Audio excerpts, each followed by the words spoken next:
आवाज जा रही है बच्चों? Yes sir. Yes sir. Yes.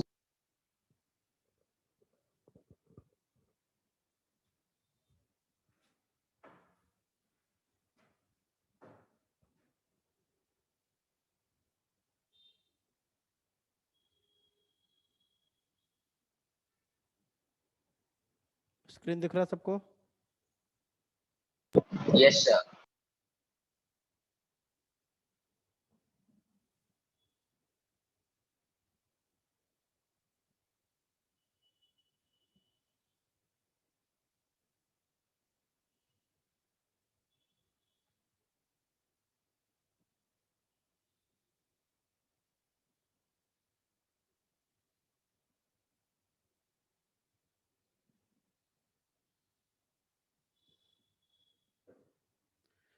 चलो, जो वीडियो ऑन कर सकता है वीडियो ऑन कर लो।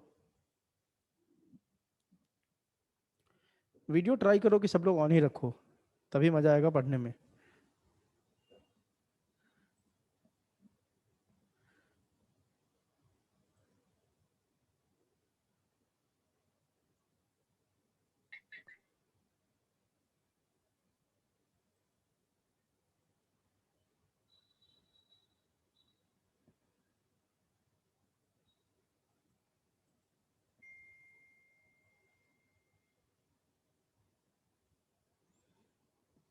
चलो टॉपिक को शुरू किया जाए।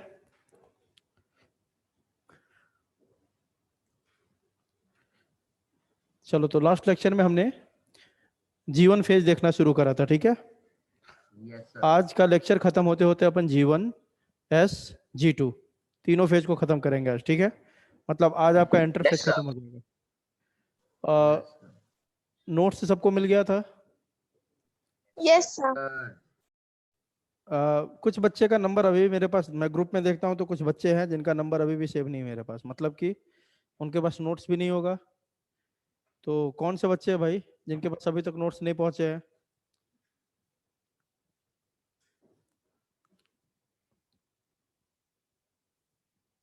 जो भी है आप मैसेज करोगे तो नोट्स आपको मिल जाएगा। जिनके पास नहीं है आप मेरे नंबर पर मैसेज करना, नोट्स आपको मिल जाएगा। आपको लेक्चर 1, लेक्चर 2 और आज के लेक्चर का तीनों का नोट्स मैंने सेंड कर दिया आज, ठीक है? Yes sir. हाँ, मिल गया ना सबको तीनों लेक्चर का notes? Yes sir. Yes sir. चलो ठीक है, देखते हैं। तो अपन नहीं देख रहे थे जीवन फेज, ठीक है? जीवन फेज में हमने इंट्रोडक्शन ले लिया था, मतलब शुरुआत कर लिया था, फिर बीच में मैं बताने लग गया था आपको बाकी चीजें, है ना? कि रेप्लिकेशन क्या होता है, ट्रांसक्रिप्शन क्या होता है, ट्रांसलेशन क्या होता है, ये सारी बातें मैं आपको बताने लग गया था। चलो देखते हैं जीवन फेज को। एक बार जो हमने पढ़ा था उसका रिवीजन करते हैं, फिर आगे बढ़ते हैं, ठीक है? तो ये सारी बातें बता चुका हूं मैं, तो दोबारा नहीं बता रहा मैं। जीवन फेज को, है ना, जो जीवन फेज है उसको क्या बोलते हैं बेटा हम लोग? जल्दी बताओ। Growth one, first growth phase, first growth post phase बोलते हैं, माइटोटिक है ना? फेज, दूसरा क्या बोलते हैं? Post post mitotic mitotic phase, phase, pre pre synthetic synthetic phase phase और गैप और वन फेज। गैप सारा वन बता दिया था फेज। मैंने, है ना? गैप वन फेज क्यों बोलते हैं? क्योंकि यहाँ पे क्या नहीं हो रहा, आपका डीएनए का सिंथेसिस नहीं हो डीएनए रहा है। Synthesis. Gap in respect to DNA synthesis. याद है सबको? बताओ। Yes sir. ये भी बताया था मैंने कि इंटरफेज में जो सबसे लॉन्गेस्ट फेज है कौन सा है आपका? जीवन फेज है ना? और इसी फेज में क्या होता है आपका? क्या होता है? ये किसके बीच का फेज है? माइटोसिस और किसके बीच का? एस फेज के बीच का है ना? सब डायग्राम में देखा था तुम लोगों ने। देखो, ये जो आपका जीवन फेज है किसके बीच का है? माइटोसिस एंड एस फेज, इसी के बीच में आ रहा है ना ये? बताओ। Yes sir. हाँ, वही बात वहां पे लिखा हुआ है। फिर आगे हमने देखा था during G one phase the cell is metabolically active and continuously grows, है ना? बिल्कुल सही बात है। यहाँ पे क्योंकि आप देख रहे हो कि बहुत सारा काम होगा, अभी देखेंगे कि जीवन फेज में क्या क्या काम होता है, ठीक है? तो सेल इसमें क्या है? Metabolically active. इस बात का मतलब समझते हो आप? मेटाबॉलिकली एक्टिव मतलब सेल के अंदर बहुत सारे क्या हो रहे हैं? रिएक्शन चल रहे हैं, वहां पे कुछ ना कुछ काम चल रहा है, उसको बोलते हैं मेटाबॉलिकली एक्टिव। क्लियर है सबको? जल्दी बताओ। Yes yes sir. सर। आगे देखो बेटा, in this phase there is active synthesis of, यहां से फंक्शन शुरू होगी कि इस सेल में क्या क्या बन रहा है, यहां से शुरू हुआ आपका, ठीक है? ध्यान रखोगे। तो सबसे पहले क्या बन रहा है यहाँ पे? आरएनए और प्रोटीन्स।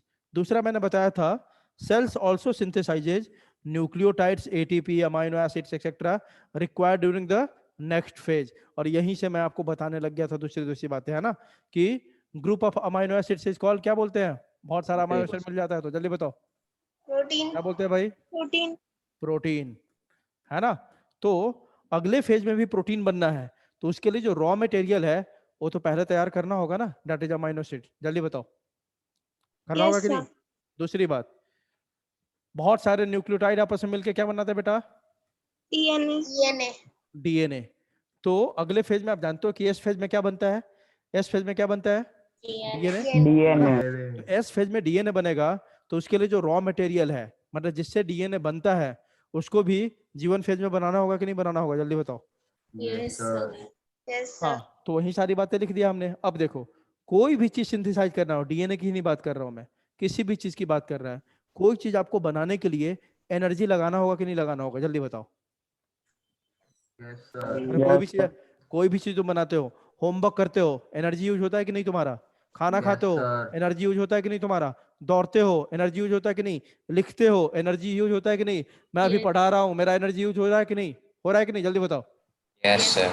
हाँ, तो इसी तरह अगले फेज में डीएनए बनेगा तो उसमें क्या यूटिलाइज होगा, वो एनर्जी यूज भी करेगा, इसलिए एटीपी भी यहाँ पे बना लेते हैं अपन, ठीक है।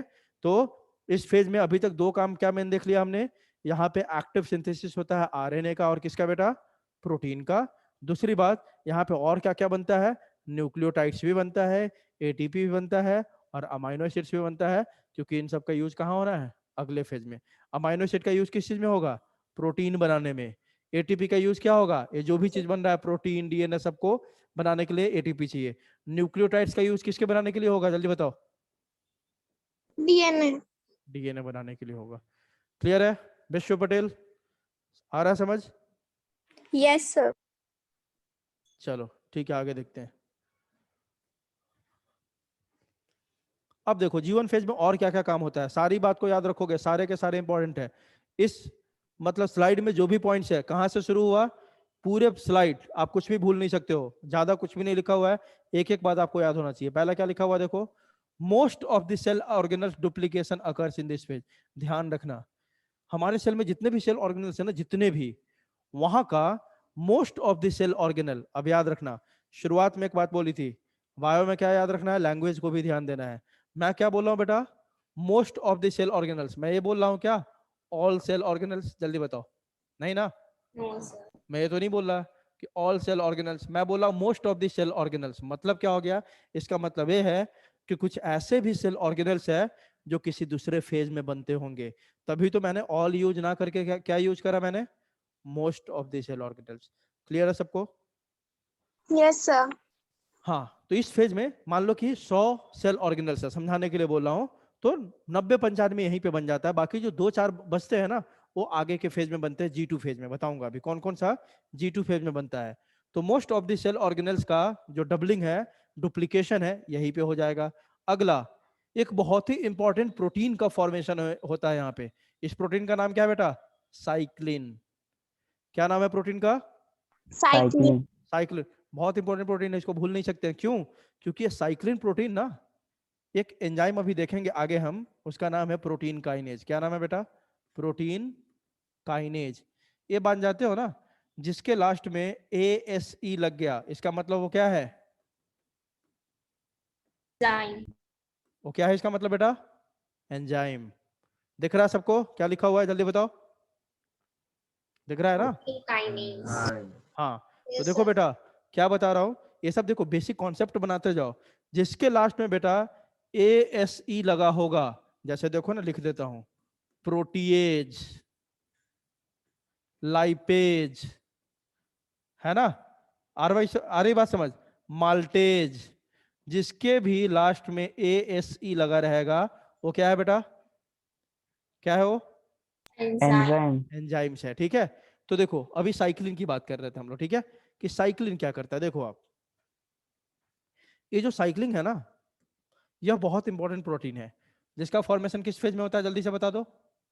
साइक्लिन का फॉर्मेशन किस फेज में होता है, G1 फेज में, है ना। अब देखो बेटा, ये साइक्लिन करता क्या है, बहुत ही इंपॉर्टेंट प्रोटीन है। क्यों, क्योंकि पूरा सेल साइकिल चलाता है। ये जो भी हम टॉपिक पढ़ रहे हैं ना सेल साइकिल, सारे सेल साइकिल को रेगुलेट करने में हेल्प करता है। कैसे करता है ये बता रहा हूँ। एक एंजाइम है आपका, कौन सा एंजाइम है बेटा, अभी बताया था, प्रोटीन काइनेज। यह प्रोटीन काइनेज ना इनएक्टिव होता है, किस स्टेज में होता है बेटा, किस स्टेज में होता है, जल्दी बोलो, इनएक्टिव स्टेज में, है ना। इसको एक्टिव करने के लिए क्या करना होगा, मान लो ये प्रोटीन काइनेज है ना, तो इसी से आके बाइंड कर जाता है कौन, आपका कौन सा प्रोटीन, साइक्लिन, साइक्लिन। तब ये क्या हो गया, एक्टिव, एक्टिव। मतलब क्या हो गया, सिंपल वर्ड में, कि साइक्लिन जो है ना वह प्रोटीन काइनेज को क्या करता है बेटा, एक्टिव कर देता है Active. ना। और यह प्रोटीन काइनेज क्या करता है, पूरे सेल साइकिल को रेगुलेट करता है। इसका मतलब समझते हो क्या होता है। मान लो आप क्लास में कुछ नोट्स लिख रहे हो, ठीक है, और मैं उस नोट्स को डिक्टेट कर रहा हूं, मैं बता रहा हूं कि ऐसे लिखो, इसको ऐसे करो, तुमको ऐसे करना है। मतलब नोट्स आप लिख रहे हो और उसको रेगुलेट कौन कर रहा है, मैं कर रहा हूं। आधी बात समझ क्या हुआ, बोलो। Yes, sir. Yes, तो sir. पूरा सेल साइकिल में जो भी काम हो रहा है ना, उसको यही प्रोटीन रेगुलेट करता है। कौन सा प्रोटीन बेटा, प्रोटीन काइनेज, है ना। और यह प्रोटीन काइनेज किसके बिना अधूरा है, Cycling. साइक्लिन के बिना। साइक्लिन नहीं होगा तो बोलेगा मैं काम नहीं कर पाऊंगा भाई, क्योंकि मैं इनएक्टिव हूं। तो साइक्लिन प्रोटीन ही आके जब इससे बाइंड करता है तब ये एक्टिवेट हो जाता है, और तब सेल साइकिल को क्या करता है, रेगुलेट करता है। क्लियर है बेटा सबको, चलिए Yes. बताओ। Yes, sir. सर हाँ बोलो। सर मीन्स प्रोटीन काइनेज पूरे सेल साइकिल को कंट्रोल करते हैं। कंट्रोल ऐसे नहीं बोल सकते, रेगुलेट करता है, मतलब कि हाँ उसको डायरेक्शन देता है ना, कि आपको ऐसे चलना है। देखो होता क्या बेटा, मैं बता रहा हूँ। G2 फेज में जैसे ही आपका प्रोटीन काइनेज बनता है ना, बात समझ में आ रही है क्या बोल रहा हूँ मैं। प्रोटीन काइनेज कहाँ बनेगा बेटा, किस फेज में, G2 फेज में, ठीक है। ये G2 फेज में बनता है प्रोटीन काइनेज। जैसे ही प्रोटीन काइनेज बनता है ना, तब सेल को यह इंडिकेशन मिल जाता है कि अब वह क्या करने के लिए तैयार है, अगला फेज, दैट इज माइटोसिस। आई बात समझ, कैसे रेगुलेट करता है, ये बात समझ में आई, जल्दी बताओ। देखो प्रोटीन का काइनेज कहाँ बनता है, किस फेज में बेटा, जल्दी बताओ। G2 फेज में। इसका फॉर्मेशन होना मतलब कि यह इंडिकेशन मिल जाता है कि सेल के अंदर इंटरफेस क्या हो चुका है, अब क्या हो चुका है, खत्म। ठीक है, यह इंडिकेशन है। प्रोटीन काइनेज का बनना इंडिकेशन है कि सेल को अब कहां पे एंटर कर जाना चाहिए, किस फेज में, एम फेज। एम फेज में। तो बात समझ में आई कैसे रेगुलेट करता है, जल्दी बताओ। Yes. बेटा आई समझ में बात, बोलो। Sir means synthesis Yes, of protein kinase वो लास्ट प्रोसेस है इंटरफेस। एग्जैक्टली यहां से इंडिकेशन मिल जाता है कि अब सेल को क्या करना शुरू कर देना चाहिए, अब क्या शुरू कर देना चाहिए, सेल डिवीजन। सेल डिवीजन शुरू कर देना चाहिए। क्लियर है बेटा, Yes. हाँ चलो। तो इस प्रोटीन को याद रखना बहुत जरूरी है। कौन सा प्रोटीन, साइक्लिन प्रोटीन। तो साइक्लिन कहां बनता है बेटा, G1 फेज में। अगला, no duplication of genetic material. और हमारे बॉडी में जानते हो ना जेनेटिक मटेरियल कौन सा है, किसको बोलते हैं genetic material, DNA, DNA. DNA को बोलते हैं, है ना। ह्यूमन में जेनेटिक मटेरियल कौन है बेटा, डीएनए।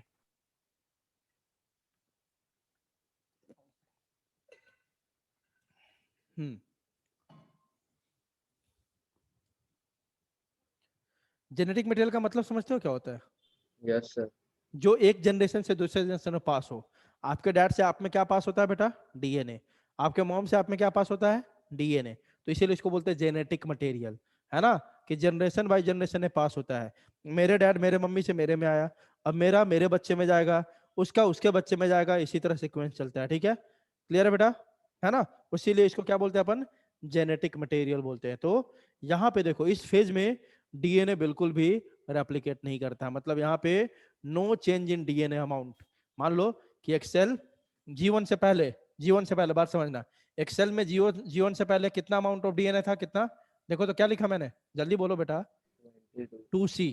कितना था, 2C। मान लेते एक सेल में, एक सेल ऐसा सेल है, बात समझो क्या बोल रहा हूं मैं, एक सेल है देखो ऐसे, दिस इज अ सेल, इसमें कितना अमाउंट ऑफ डीएनए बेटा, 2C। वह एंटर किया किस फेज में, किस फेज में, G1 फेज में। तो क्वेश्चन पूछेगा आपसे कि एक सेल में इनिशियल में 2C डीएनए था, तो आफ्टर G1 फेज उसका डीएनए अमाउंट कितना होगा, तो क्या बोलोगे, 4C।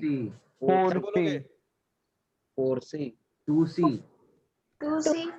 सर डुप्लीकेशन नहीं 4C होता कैसे तो 2C। अरे गधा, अभी तो यही तो पढ़ा रहा हूं कि जीवन में no duplication of DNA. DNA का डुप्लीकेशन क्या होता है, नहीं होता है। जीवन में कोई चेंज नहीं, डीएनए के साथ कोई छेड़छाड़। और आपको एक दो दिन पहले मैंने बताया था पिछले लेक्चर में, डीएनए एक ही फेज में बनता ही है। वह फेज कौन सा है? S phase. तो लेकिन आपने जीवन फेज के बाद बोला, तो जीवन फेज के बाद तो बनता है ना, तो सर फिर 4C अरे होगा। मैंने बोला कि इनिशियल में किसी सेल में 2C अमाउंट ऑफ डीएनए है, तो जीवन फेज के बाद, जीवन फेज के बाद, है ना, यह सेल जीवन में आया और जीवन कर लिया, तो इसके में कितना डीएनए होगा? तो क्या होगा? 2C। मैंने ऐसे थोड़ी बोला कि जीवन के बाद एस फेज में एंटर कर दिया। अगर एस फेज में बोलते तो क्वेश्चन क्या होता? एस फेज के बाद। आ रही बात समझ? Yes, जल्दी बोलो। yes, Yes, sir. हाँ, तो जीवन फेज के बाद कितना अमाउंट ऑफ डीएनए होगा इसमें? 2C. 2C. 2C ही होगा बेटा, कोई चेंज नहीं होगा अमाउंट ऑफ डीएनए में, क्योंकि यहाँ पे डीएनए के साथ कुछ होता ही नहीं है। ठीक है, डीएनए के साथ डीएनए का कॉपी एक ही फेज में होता है, बस आंख बंद करके याद रखना। किस फेज में? एस फेज में। phase. इसके अलावा कहीं नहीं होता है, कहीं भी नहीं। चलो, वही लिखा हुआ है देखो, no duplication of genetic material, that is no change in DNA amount. अगला, सेल्स बिकम डिफरेंशिएटेड। देखो तो इसमें जो सेल एंटर करता है जीवन में, अगर आप साइकिल देखोगे तो सेल जो जीवन में एंटर कर रहा है, ये देखो, एक बना लेते हैं थोड़ा सा। यह मान लो माइटोसिस है, यह जीवन है, एस है, G2 है। एक चीज बताओ, जीवन में जो सेल एंटर कर रहा है वो कहां से एंटर कर रहा है? माइटोसिस से एंटर कर रहा है ना बेटा? जल्दी बताओ। Yes, sir. है ना? अब मतलब क्या हो गया? उस सेल में क्या हो चुका है बेटा? क्या हो चुका है उस सेल में? Division. डिवीजन हो चुका है। और शायद मैंने आपको पहले ही बताया था, कोई भी सेल डिवाइड करेगा, उसका अगला फेज क्या होता है बेटा? Differentiation. बताया था कि नहीं है? यस सर, बताया था ना? कोई भी सेल डिवीजन करेगा ना, उसका अगला फेज पक्का है, क्या होगा बेटा? क्या होगा? Differentiation. डिफरेंशिएशन। और डिफरेंशिएशन कुछ अलग नहीं है। डिफरेंशिएशन मतलब ये सेल क्या हो गया? अब Mature. mature. मच्योर हो गया। मतलब कि मच्योर हो गया मतलब सर क्या, हम मच्योर हो जाते हैं मतलब क्या? हम बोलते हैं ह्यूमन मच्योर हो गया। वह बच्चा था, वह मच्योर हो गया मतलब क्या? उस आदमी का जो जितना हाइट होना था, जैसा नाक होना था, जैसा कान होना था, जैसा मुंह होना था, वो फाइनली बन गया। इसी को बोलते हैं ना मच्योर। जल्दी बताओ, Yes, sir. बोलो। एक बच्चा है मान लो, और हम बोलते कि अरे वो छोटा बच्चा था, देखो ना वो मच्योर हो गया। मतलब क्या हम देखते हैं कि उसकी जितनी हाइट आनी थी आ गई, उसका जैसा सर होना था हो गया, जैसा मुंह। आप देखते हो बच्चा में जैसा होता है और जब एडल्ट होता है, बहुत सारे डिफरेंसेस आते हैं। बच्चा में कोई कोई बच्चा देखना, मैंने बहुत सारा ऑब्जर्व किया है चीज, कि कुछ बच्चा ऐसा होगा ना, बच्चा में जब वो छोटा होता है बहुत बहुत क्यूट लगता है। जैसे जैसे उसका एज बढ़ता है ना, उसका फेस का पूरा स्ट्रक्चर ही चेंज हो जाता है। आपने नोटिस करा है ऐसा किसी बच्चे में? Yes sir. हाँ, बहुत सारे ऐसे बच्चे हैं जो एकदम छोटा होगा ना तो इतना क्यूट लगता है वो, लेकिन जैसे जैसे उसकी एज बढ़ती है, वो बाद में थोड़ा सा उतना अच्छा नहीं लगता, मतलब उतना प्यारा नहीं लगता वो, है ना? तो बहुत सारे चेंजेस होते हैं। मतलब वह बच्चा जब ग्रोन अप हो गया, 15-18 साल का हो गया, तो हम बोलते हैं ये मैच्योर हो गया। अब इसके अंदर जो जो होना था डेवलपमेंट, हाथ जितना लंबा होना था, पैर जितना लंबा होना था, मतलब मुंह जितना लंबा होना था, है ना, ये सब हो चुका है। उसके बाद बस क्या होता है? बॉडी के अंदर ग्रोथ होता है। आप मोटा हो सकते हो, पतले हो सकते हो, ये सब होगा। हाथ का लंबाई नहीं बढ़ेगा, है ना, पैर का लंबाई नहीं बढ़ेगा। बात समझ में आ रही है? जल्दी बताओ। Yes, sir. हाँ, तो मच्योर का मतलब होता है कि सेल अपना क्या ले लेता है बेटा? फाइनल शेप, साइज सब ले लेता है, और अपना क्या करना शुरू कर देता है? फंक्शन करना शुरू कर देता है। बोलो सर समझे नहीं? मतलब ये मान लो एक सेल है, यह डिवाइड किया, डिवाइड करेगा ना, तो आपको बताया था इसमें आरबीसी का सेल भी एक ही जैसा लगता है, नर्व सेल भी एक ही जैसा होता है, किडनी का भी एक ही। अभी आप बता नहीं सकते कि कौन सा इसमें नर्व सेल है, कौन सा किडनी सेल है, कौन सा आरबीसी का सेल है। यह कब आप बता सकते हो? जब ये सेल क्या कर जाएगा? Differentiation. डिफरेंशिएट। मतलब नर्व सेल्स अपना शेप ले लेगा पूरा, है ना, अपना काम शुरू करना। आरबीसी अपना शेप ले लेगा, अपना काम करना शुरू करेगा। सर ये डिफरेंशिएशन पता नहीं चला। क्या? सर डिफरेंशिएशन पता नहीं चला। अरे बेटा सीधा डिफरेंशिएशन क्या है? सिंपल सी बात, सेल का मैच्योर होना। जैसे कि एक बच्चा है ना, बच्चा में आप देखोगे सारा बच्चा एक ही जैसा होता है, ठीक है? मान लो कि ऐसे समझो आप, एक सेल है, यह जब डिवाइड होता है ना, ठीक है, तो सारे सेल जब डिवाइड होते हैं, मतलब जब यंग होते हैं सेल, ऐसे समझो, जब सेल यंग होता है ना, सारा सेल एक ही जैसा दिखता है। वो किडनी का सेल हो, हार्ट का सेल हो, कहीं का भी सेल हो, सब एक ही जैसा दिखेगा। अब उसमें क्या होता है? डिफरेंशिएशन। डिफरेंशिएशन समझना क्या है इसमें? सेल मैच्योर हो गया, मतलब इस सेल का ऐसा मान लो ये आरबीसी है, आरबीसी का सेल अभी ऐसा दिख रहा है, जबकि उसका शेप कैसा होना चाहिए? बाई कॉनकेव, है ना? बात समझ में आ रही है? तो डिफरेंशिएशन मतलब होता है कि जो न्यूली फॉर्म्ड सेल्स है वो मैच्योरेशन, हाँ बोलो। मैच्योरेशन होता है ना उसका मतलब, हाँ वो जो सेल होता है वो मैच्योर हो जाता है, हाँ, यही सेल होता है मच्योर ना? हो जाता है, ठीक है। मच्योर हो जाता है मतलब क्या? वो अपना फाइनल शेप जैसा, मतलब हमने पढ़ रखा है ना, आरबीसी का शेप कैसा होता है? By concave, biconcave. है ना? तो मतलब मच्योर होना मतलब आरबीसी अपना बाई कॉनकेव शेप अटेन कर लिया, और जो काम है आरबीसी का, क्या काम है? हीमोग्लोबिन को कैरी करना है, सब कैरी हीमोग्लोबिन करना, अपना काम स्लर। शुरू कर दिया। That is called differentiation. आई बात समझ? Yes sir. हाँ, तो डिफरेंशिएशन सिंपली मींस कि सेल अपना फाइनल शेप साइज ये सब अटेन कर लेता है, और जो उसका काम है हमारे बॉडी में वो करना शुरू कर देता है। और ये पक्की बात है, सेल जब डिवाइड करेगा तो उसका अगला फेज हमेशा क्या होता है आपका? कौन सा? डिफरेंशिएशन, ठीक है। तो यही मैंने बोला कि कौन सा सेल एंटर किया है जीवन में बेटा? माइटोसिस से आया हुआ सेल, वही एंटर किया है ना। तो जैसे ही ये डिवीजन करके आया है, तो जीवन में किस टाइप के सेल मिलेंगे? कैसा सेल मिलेगा जल्दी बताओ? डिफरेंशिएटेड सेल मिलेगा ना भाई। डिवीजन करके आ रहा है, अगला काम क्या होता है? डिफरेंशिएशन। जब सेल में डिफरेंशिएशन हो जाता है तो उसी सेल को क्या बोलने लगते हैं अपन? Differentiated sales. आई बात समझ? जल्दी बताओ Yes, sir. सबको।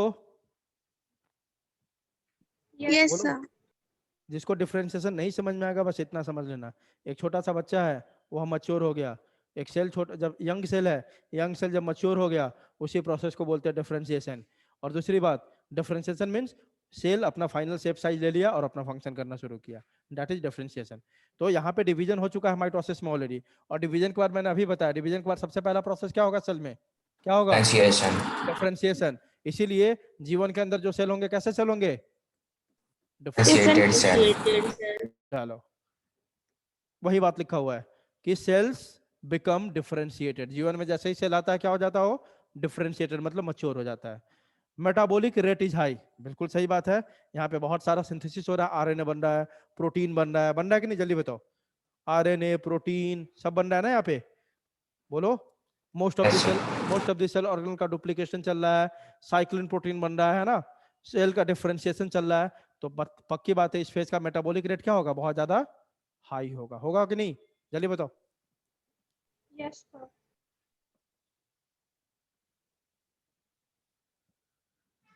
चलो आगे देखते हैं। यह फिर से नीट का क्वेश्चन हो गया आपका। नीट का क्वेश्चन हो गया, क्या हो गया आपका? Decision of a cell to divide occurs in G1 phase, है ना? मतलब एक सेल डिवाइड करेगा कि नहीं आगे, वह कहां डिसाइड होगा बेटा? G1 फेज में ही डिसाइड होगा। बोलोगे सर क्या इसका मतलब नहीं समझ में आया? आएगा अभी, देखो। एक चीज देखो तो, एक्सेल है इसमें, समझो एक्सेल है आपका यहाँ पे, G1 में एक्सेल है, ये वाला सेल एक्सेल है G1 में। अब यह सेल आगे डिवाइड करेगा कि नहीं, वह कहां डिसाइड होगा? जल्दी बताओ।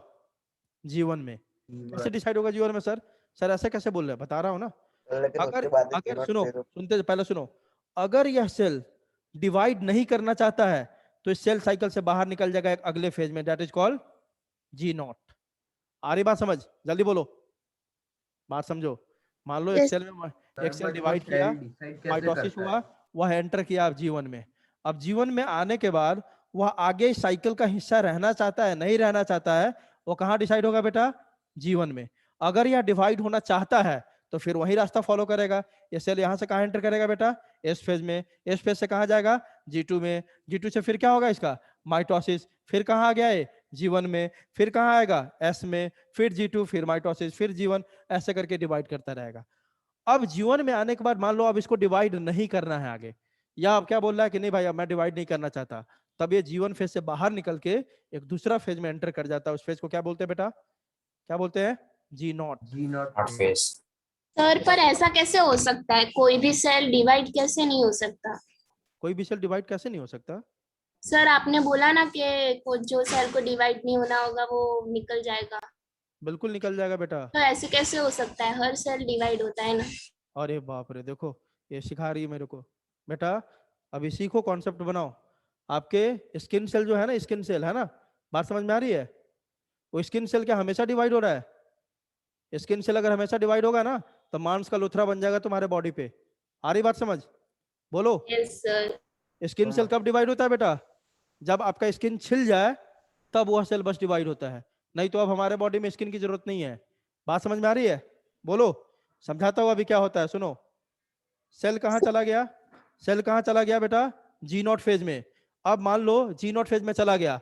अब जी नॉट फेज में मान लेते हैं कौन सा सेल आ गया हमारा, जल्दी बताओ कौन सा सेल आ गया? Skin cell. अब मान लो कभी हमारा हाथ छिल गया, यह स्किन सेल क्या करेगा? फिर से जीवन से बैक कहाँ जाएगा, जल्दी बताओ कहाँ जाएगा? यस। जीवन में, और फिर से साइकिल का हिस्सा बन जाएगा। जीवन से जी2 में आएगा, जी2 से एस में आएगा, एस से क्या होगा, मतलब जीवन से एस में आएगा, एस से जी2 में जाएगा, जी2 से माइटोसिस में जाएगा, फिर से आपका स्किन को बना देता है नया स्किन। तभी सर आप जी नॉट से वापस भी जा सकता है? बिल्कुल जा सकता है बेटा, डिवाइड नहीं होते, बिल्कुल जा सकता है, जी नॉट से वापस जा सकता है। कुछ ऐसे सेल है जो जी नॉट से कभी वापस नहीं जाते, कुछ ऐसे सेल है जो जी नॉट से कभी वापस नहीं जाते। और ये सेल कौन से है बेटा आपके? Heart cells. Heart cells. ये सेल नर्व कौन सा है सेल्स, बेटा आपके? Nerve cells. नर्व सेल्स है ना। तो आप जो बेटा जिसने पूछा था ये कि सर ऐसा कैसे कि सेल डिवाइड, आप ये सुन लो बेटा, हार्ट सेल जो है ना आपका लाइफ में एक ही बार डिवाइड करता है शुरुआत में, उसके बाद वो पूरे लाइफ पूरे जीवन में कभी डिवाइड नहीं करता है। आपके नर्व सेल्स एक ही बार शुरू में जो जब बना था आपका शरीर तब डिवाइड किया, तो उसके बाद जीवन में कभी डिवाइड नहीं करता है। मान लो आप बच्चा, जब आप पैदा हुए तो आपके हार्ट में कितने सेल थे बेटा? कितने सेल, जल्दी बता दो समझाने के लिए। कितने सेल थे जब आप पैदा हुए? तो 50 सेल है ना। जब आप 55 साल के हो जाओगे ना तो भी आपके हार्ट में कितने सेल रहेंगे? 50। जब आप 70 साल के हो जाओगे तो भी आपके हार्ट में कितने सेल रहेंगे? 50। कोई उसमें डिवीजन नहीं होगा। बात समझ में आ रही है? जल्दी बोलो। Yes yes sir. Sir. Sir तो हाँ बोलो। सर अभी sir sir mean cell G one phase complete करके जीनोट में एंटर करता है या फिर आगे से? क्या? जीवन फेज कंप्लीट करके जीनोट में एंटर करता है। देखो जैसे ही सेल जीवन में आया ना, जी नोट अगर कंप्लीट कर लिया तब तो उसको एस फेज में जाना पड़ेगा। बात समझ में आ रही है? सुनाई यस दिया? सुनो, सेल्स यहाँ पे आया, ध्यान दो, सेल्स यहाँ पे आया किस फेज में? ये मान लो जीवन है, एस है, जी2 है। सेल यहाँ पे आया, कैसा सेल आया? डिफरेंशिएटेड हो गया, मतलब मच्योर हो गया। जैसे ही डिफरेंशिएटेड हुआ या साइकिल को एंटर छोड़ के कहाँ घुस गया? जी नोट में। सर अगर तो यहाँ नहीं होगा ना? क्या सर तो उसमें सेल ग्रोथ नहीं होगा ना? क्या नहीं होगा? Cell growth. Cell growth, cell growth ये पूछ रहे हो? Yes sir. अब इसमें बेटा सेल ग्रोथ की कोई जरूरत नहीं है क्योंकि ये जी नोट फेज में आ चुका है ना। जब तक इसको डिवाइड नहीं करना होगा अब इसको सेल ग्रोथ की जरूरत नहीं है। अब ये बस जी नोट में चुपचाप बैठा रहेगा। कब तक? जब तक आपका बॉडी इसको बोलता नहीं है कि भाई तू फिर से कहाँ वापस आओ। कहाँ वापस हुआ? जीवन में। बॉडी आपका कब बोलेगा? मान लो आपका बाल चला गया, उड़ गया, या बाल आप छिलवा लेते हो, कभी हम जाके बाल क्या करते हैं, हटा लेते हैं, शेव ऑफ कर दिया बाल को। शेव ऑफ करने के बाद बाल आ जाता है कि नहीं आपका, जल्दी बताओ। Yes sir. कैसे आ जाता है? वह जो बाल वाला सेल्स है ना आपका, हेयर सेल्स, वो भी कहाँ बैठा रहता है बेटा? कहाँ पे, कहाँ बैठा हुआ है? जी नोट में, है ना। आप जैसे ही बाल हटाते हो ये तुरंत जी नोट से निकल के कहाँ जाता है? जीवन में, और फिर सेल साइकिल कंप्लीट करता है, आपके बाल का ग्रोथ करवा देता है। आई बात समझ? लेकिन सर जब तक तुम बाल नहीं हटाओगे तब तक वहां बैठा रहेगा वो। बोलो। सर मीन्स जो सेल जीनोट में एंटर करेगा उसका ग्रोथ होगा ही नहीं सेल डिवीजन के बाद। तो ग्रोथ उसमें क्यों जरूरत है? ग्रोथ कब जरूरत होता है? जब सेल को डिवीजन करना है। ग्रोथ मतलब क्या समझते हो? समझ रहे हो?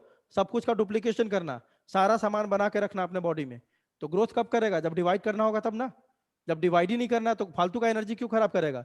सब कुछ बनाने के लिए आपको पहले दिन क्लास में बताया था मैंने, सेल जो भी चीज बना रहा है अपने अंदर, जो भी चीज डबल कर रहा है, सबके लिए एनर्जी खर्च होता है। तुम फालतू में अपना एनर्जी खर्च करोगे क्या? बताओ। No sir. बोलो। नहीं ना। तो जब तक इसको डिवाइड नहीं करना तब तक क्यों अपना ग्रोथ करेगा? जैसे ही इसको डिवाइड करना होगा फिर जीवन में आएगा। अरे ग्रोथ का मतलब क्या है भाई? यही तो ग्रोथ है। G1 S G2 क्या है? यही तो ग्रोथ है। तो सेल जब जी नोट में चला गया तो ग्रोथ कैसे होगा? फिर अगर इसको ग्रोथ करना है, डिवाइड करना है, तो फिर से जीवन में एंटर करेगा और अपना सारा ग्रोथ करेगा। ग्रोथ मतलब क्या? G1 S G2 यही तो ग्रोथ है। यही तो सब कुछ सेल का डबल डबल हो रहा है। आ रही बात समझ? सेल ग्रोथ होगा ही ना? अरे यार, सेल ग्रोथ जब जी नोट में जब तक है तब तक नहीं होगा। जब जीवन से फिर इसको डिवाइड करना होगा तो कहाँ एंटर करेगा वो? कहाँ एंटर G1। करेगा? जीवन। तब फिर से सेल ग्रोथ शुरू होगा। सेल ग्रोथ तभी होगा जब सेल को डिवाइड करना होगा। जब तक ये जी नोट में बैठा हुआ है कोई सेल ग्रोथ नहीं होगा उसमें। आई बात समझ? Yes sir. सर इसीलिए आगे का टॉपिक जब पहले समझने लगते हो ना और फिर अगर एक सेल शॉर्ट फेज में चला जाए और उसके बाद वो उसको सेल डिवाइड करना है तो वो वापस जीवन फेज में आ सकता है। फिर से बोल, क्या बोला, क्वेश्चन बोल फिर से। सर अगर एक सेल जी नॉट फेज में चला जाए तो हाँ उसके बाद अगर उसको सेल डिवीजन करना हो तो वो हाँ, वापस कर सकता है। यही बात तो आधा घंटा से बोल रहा हूँ मैं, यही बोल रहा हूँ मैं साथ आधे घंटे से। ये बताओ कि जिस यस सेल को सर। डिवाइड करना होगा फिर से जीवन में आ जाएगा। ढंग से सुनो तो बेटा, यही बात तो 15 बार बोल रहा हूँ, पहली बार से अभी तक यही तो समझा रहा हूँ कि जिस सेल को, जो सेल जी नॉट में आ गया उसको फिर से डिवाइड अगर करना होगा तो फिर से जी नॉट से कहाँ वापस चला जाएगा वो? जीवन में। जीवन। जीवन। और जीवन में फिर जाके साइकिल अपना वहीं शुरू कर देगा। जीवन के बाद अगला फेज कौन सा होता है? S phase. S S phase. Phase से अगला फिर किस में जाएगा वो? G2 G2 में। G2 से फिर कहाँ जाएगा वो? एम एम फेज में। फेज। जाके डिवाइड करेगा। यही बात तो बोल रहा हूँ 15 मिनट से पहले। सर हाँ सर बोलो।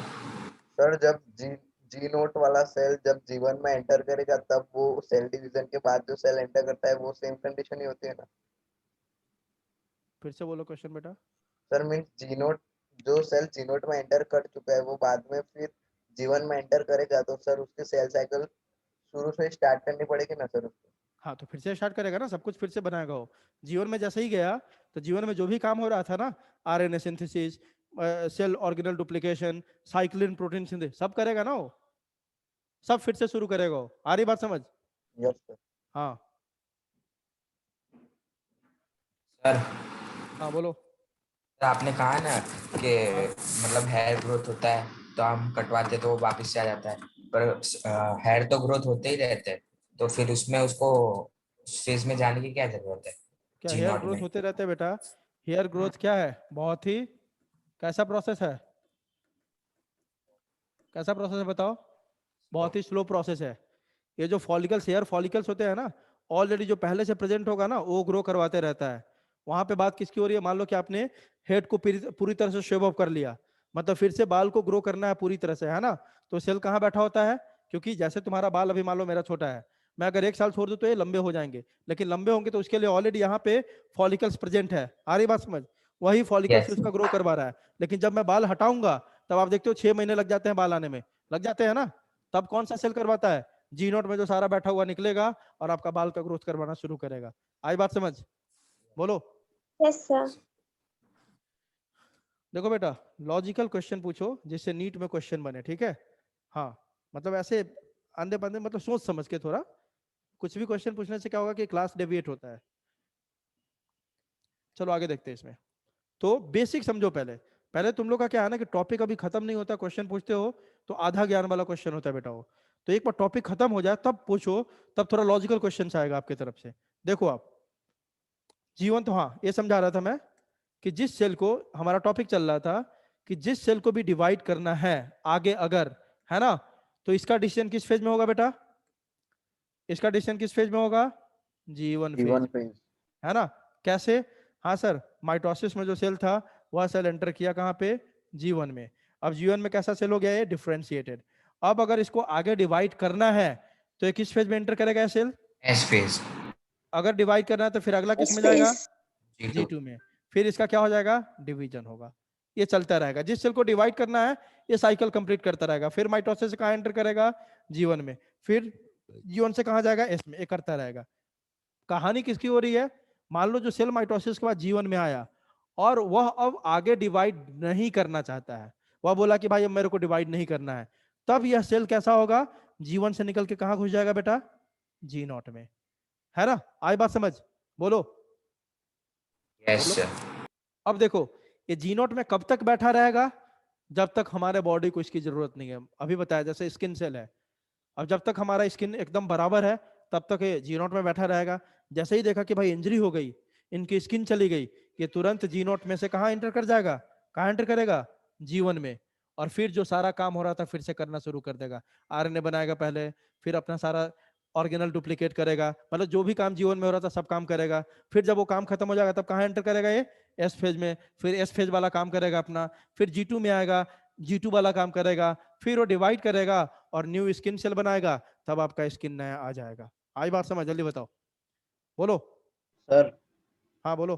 सर जी नोट के बाद जब जीवन में एंटर करता है तब उसका वो फेस का 6 to 8 आवर्स लेता है। क्या क्या फिर से बोलो। सर जब मीन्स जो ओरिजिनल उसका टाइम है जीवन फेस का बाद जब सेल हाँ जी नोट के बाद जीवन में एंटर करता है तब भी वही टाइम होगा 6 to 8 आवर्स। देखो, जी नोट में जब सेल जाता है ना, ठीक है, सेल में कोई चेंज नहीं आता है, सेल बस चुपचाप वहां पे बैठा रहता है, ठीक है।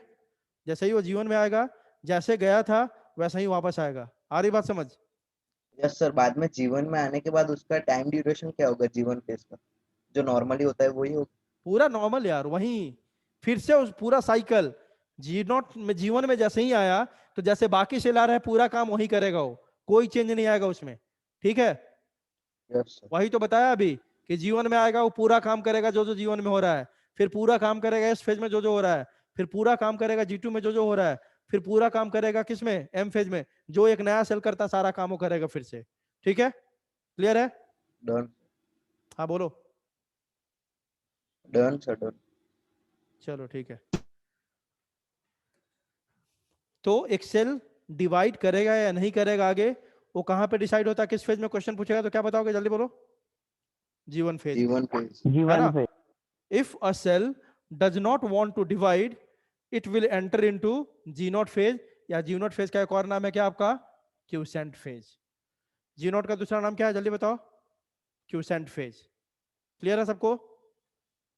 Yes, sir. हाँ बेटा देखो, क्या होता है ना, कभी कभी क्वेश्चन मतलब हम पूछ सकते हैं बहुत सारा, लेकिन ऐसा क्वेश्चन होना चाहिए कि जिससे हमारा नीट में क्वेश्चन बने। बिल्कुल जो मन में डाउट है ना, सारा सब्जेक्ट से रिलेटेड डाउट पूछो। मैं कितना भी ये करूँ ना, कभी कभी अरे यार ऐसे, फिर भी पूछने का, जब तक नहीं समझ में आए डाउट पूछते रहने का। आ रही है बात समझ? बोलो बोलो। Yes. पहले यस दिन सर, अभी बताया था, पूछा ही ना। पहले दिन बताया था, कभी कभी डांट भी दूं तो भी पूछते रहने का। यही प्रॉपर्टी होनी चाहिए स्टूडेंट की, ठीक है। आ रही बात समझ? लेकिन खुले दिमाग से समझने का पहले ट्राई करो। कभी कभी क्या होता है ना, मैं बता रहा हूँ तुमको दो चार कहानी क्या होती है। कभी कभी बच्चे ना सोचता है कि कुछ भी पूछ लेते हैं, ऐसे नहीं। जब टीचर समझा तो उसको समझो पहले, हाँ नहीं समझ में आया ना तब जेन्यून क्वेश्चन पूछो, ऐसा होना चाहिए। चलो, तो डिवीजन नहीं करेगा या करेगा, वह डिसीजन जीवन में हो जाता है। अगर करेगा तो आगे बढ़ जाएगा एस फेज में, G2 में। अगर नहीं करेगा तो सेल साइकिल से बाहर निकल जाएगा एक फेज में। उस फेज का नाम क्या है बेटा, G नॉट फेज, या उसको दूसरा नाम क्या बोलते हैं G नॉट फेज का, क्यूसेंट फेज। क्लियर है? चलिए बताओ यस सर। आगे देखो। When the conditions change, the cell can enter back into G1। इसलिए बोला ना कि पहले पूरा स्लाइड पढ़ लो फिर क्वेश्चन पूछोगे। सारा आंसर तो लिखा ही हुआ है कि जैसे ही कंडीशन चेंज होगा, कंडीशन मतलब अभी स्किन की जरूरत नहीं है तो G नोट में चला गया, स्किन की जरूरत होगी वो फिर से एंटर बैक कर जाएगा। किस में, किस फेज में, जल्दी बताओ। जीवन फेज। G1 फेज, ठीक है। अब देखो, यह फिर से इंपॉर्टेंट है। G1S transition in the cell cycle is called as restriction point और चेक पॉइंट, है ना। G1N ट्रांजिशन को क्या बोलते हैं सेल साइकिल में अपन, जो G1 ट्रांजिशन है मतलब इस एरिया को।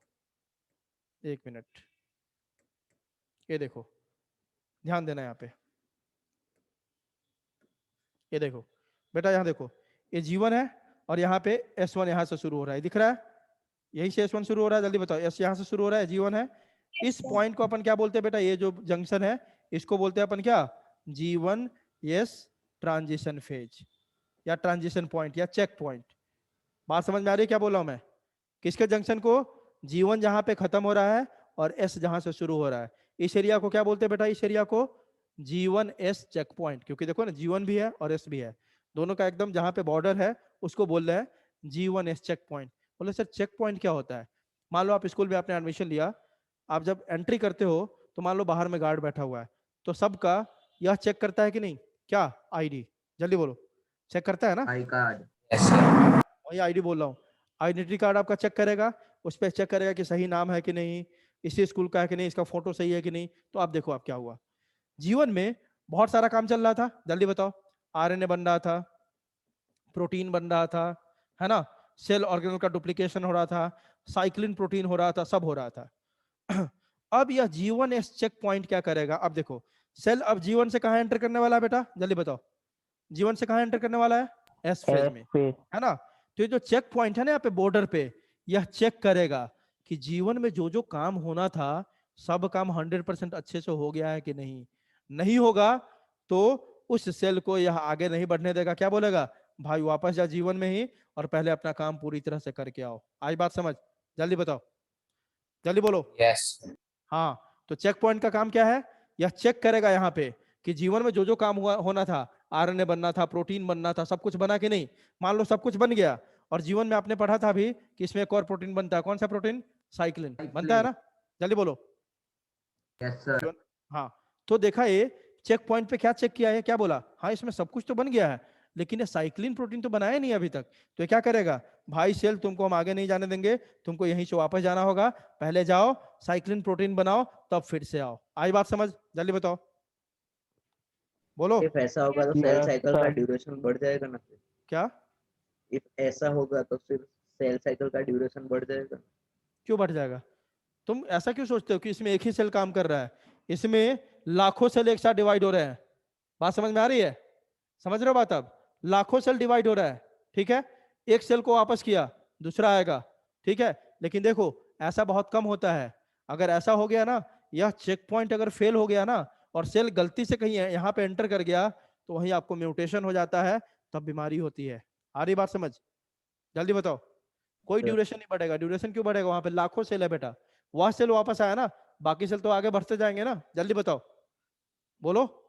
Yes sir. हाँ, तो चेक पॉइंट का मतलब समझ में आया, चेक पॉइंट सिंपल मतलब वो चेक करेगा कि जिस फेज में जो काम है पूरा हुआ कि नहीं। एक और चेक पॉइंट कहाँ पे होता है बेटा, G2 से M के बीच में, यहाँ पे जब G2 खत्म हो रहा है और कौन शुरू हो रहा है बेटा, जल्दी बताओ, ओके। M फेज शुरू हो रहा है, दूसरा चेक पॉइंट वहां होता है। तो पूरे सेल साइकिल में दो चेक पॉइंट होते हैं, एक जीवन में जब जीवन से सेल S में एंटर करने वाला है, एक आपका G2 से जब कहाँ जाने वाला है, G2 से कहाँ जाने वाला है, एम M पे। में। यहाँ पे भी सेम चेक, यहाँ पे भी सेम चेक होता है बेटा, क्या चेक होता है कि जो S फेज में जो काम होना था और G2 में जो काम होना था वह सब हुआ है कि नहीं प्रॉपर तरीके से, ठीक है। लेकिन होता क्या है ना, जब जीवन क्रॉस कर जाता है ना सेल, तो वह सेल डिवाइड लगभग हो ही जाता है, क्योंकि आगे जाके कोई गलती नहीं होती है ज्यादा, गलती इसी फेज में होने का चांस होता है।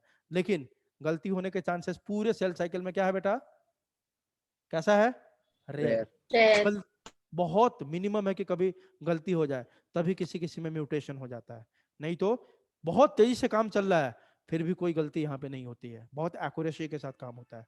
आई बात समझ, जल्दी बताओ, यस सर। बोलो। तो दो चेक पॉइंट है बेटा, एक G2M और एक कौन सा है आपका G1S, ठीक है, ये बात सबको समझ में आई। Yes sir. अरे बोलो, समझ में आया नहीं आया। Yes sir. Yes, sir.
Excuse me, sir.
आवाज आ रही है सबको? Yes sir.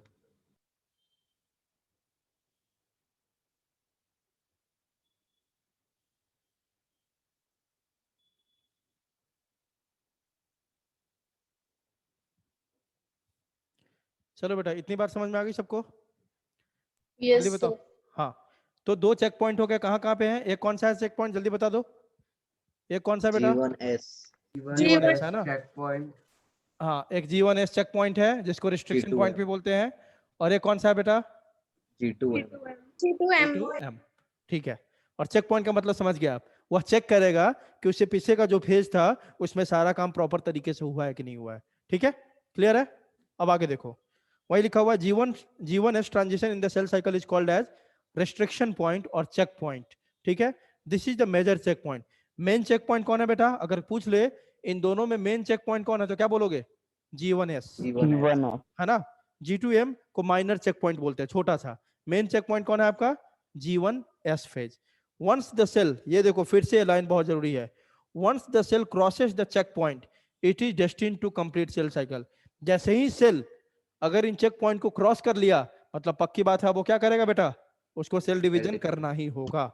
आई बात समझ? जल्दी बताओ, जल्दी बोलो। अगर वह चेक पॉइंट को देखो ना, G1 से अगर एस में आ गया, एस से अगर G2 में चला गया, अब उसके पास कोई ऑप्शन नहीं है कि G2 में चला गया तो वापस आ जाए। अब उसको क्या करना होगा बेटा? क्या करना होगा? सेल डिवीजन करना ही होगा। क्लियर है? जल्दी बताओ।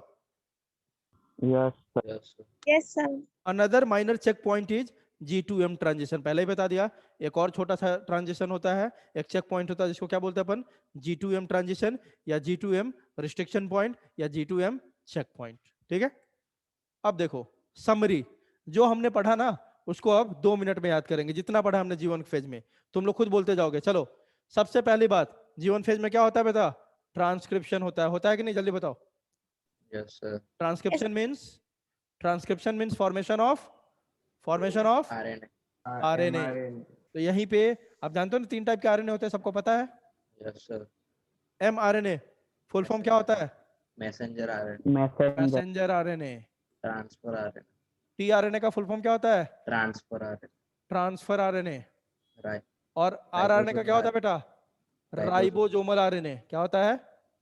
Ribosomal RNA. यही आरएनए है जो आपके बॉडी में क्या हेल्प करता है बनाने में? प्रोटीन। राइबोसोम। ठीक है, तो देखो यहीं पे जीवन फेज में क्या होता है, आपने पढ़ा था ना उस समय, there is active synthesis of RNA. मतलब आरएनए मतलब सारा आरएनए यहीं पे बनता है ना? आपका ट्रांसक्रिप्शन मेनली यहीं पे होता है। कहाँ पे? जीवन फेज में। मतलब आरएनए, सारा आरएनए, mRNA, tRNA, rRNA सब यहाँ पे बनेगा। दूसरा किसका सिंथेसिस होता है इस फेज में? जल्दी बताओ। प्रोटीन्स। और सारे प्रोटीन बनते हैं। इसी में एक इंपॉर्टेंट प्रोटीन का नाम भी पढ़ा था, कौन सा? साइक्लिन, है ना? Nucleotide, amino acids, ATP, ribosomes. Most of the cell organelles का क्या होता है यहाँ पे? डुप्लीकेशन। Cyclin protein synthesis. और साइक्लिन क्या करता है? एक्टिवेट करता है प्रोटीन को, उसका नाम क्या है? प्रोटीन काइनेज, है ना? और प्रोटीन काइनेज क्या करता है? Protein kinase in turn regulate cell cycle and give signal for activation of M phase. अभी बता दिया था कि प्रोटीन काइनेज ये सिग्नल देता है कि अब सेल को किस फेज में एंटर कर जाना चाहिए? एम फेज में। क्लियर है बेटा? तो एक लाइन में बता सकते हैं कि नहीं? देखो कैसे है। कोई अगर पूछे कि बताओ बेटा जीवन फेज में क्या होता है, फटाफट आंसर करेंगे। यहाँ पे ट्रांसक्रिप्शन होता है, मतलब आरएनए का फॉर्मेशन होता है, प्रोटीन बनता है, साइक्लिन प्रोटीन बनता है, यहाँ पे एटीपी, न्यूक्लियोटाइड्स, अमाइनो एसिड्स, ये सारा का फॉर्मेशन होता है ना? एक सेल डिवाइड करना चाहता है कि नहीं, ये भी डिसीजन कहाँ पे होता है? जीवन फेज में होता है। क्लियर है सबको? जल्दी बताओ। यस बोलो Yes sir। आगे। अगला क्या क्या और क्या क्या बनता है? Synthesis of NHC protein. ये क्या है भाई? Non histone chromosomal protein. अभी देखो एक बात समझो, अभी आपने पढ़ाई शुरू करी है, शायद ये तो पढ़ा होगा आपने, पिछला चैप्टर में पढ़ा है सब। सेल आप लोगों को पढ़ाया है सर ने। हिस्टोन का रोल पढ़ा है आपने? क्या करता है? Coiling of DNA. क्या करवाता है? Packaging of DNA. Coiling of DNA या पैकेजिंग ऑफ डीएनए, यही करवाता है ना? जल्दी बताओ। Yes sir. Packaging of DNA. अब देखो नॉन हिस्टोन क्या है? ये जो पैकेजिंग होता है ना, उसमें मेनली हिस्टोन करता है, लेकिन अकेले नहीं करता है, उसके साथ कुछ उसके मित्र भी लगे होते हैं, जिसको क्या बोलते हैं बेटा? नॉन हिस्टोन प्रोटीन या नॉन हिस्टोन क्रोमोसोमल प्रोटीन। जो पैकेजिंग ऑफ डीएनए होता है ना, उसमें अकेले हिस्टोन नहीं करता, मेन प्रोटीन है, लेकिन इसके साथ और कौन से प्रोटीन लगे होते हैं पैकेजिंग में, जल्दी बताओ, बोलो। Non-histone chromosomal proteins. हाँ ठीक है, ये भी लगे होते हैं। तो नॉन हिस्टोन क्रोमोसोमल प्रोटीन का भी सिंथेसिस कहाँ होता है, G1 फेज में। और क्या क्या बनता है यहाँ पे, कार्बोहाइड्रेट, लिपिड, ये भी यहाँ बनता है। Most of the cell growth यहीं पे होता है। आपसे कॉमन सेंस है कि अगर मैं बोल रहा हूँ कि most of the cell organelle यहीं पे डुप्लीकेशन हो रहा है, आरएनए सबसे ज्यादा यहीं बन रहा है, प्रोटीन यहीं बन रहा है, सब कुछ यहीं बन रहा है, तो सबसे ज्यादा सेल ग्रोथ इसी फेज में होगा कि नहीं होगा, जल्दी बताओ। Yes, sir. Yes, sir. हाँ आगे, due to availability of protein synthesis of new protoplasm. देखो प्रोटोप्लाज्म जो पढ़ा था ना, उसको बनाने के लिए प्रोटीन की जरूरत होती है बेटा, है ना।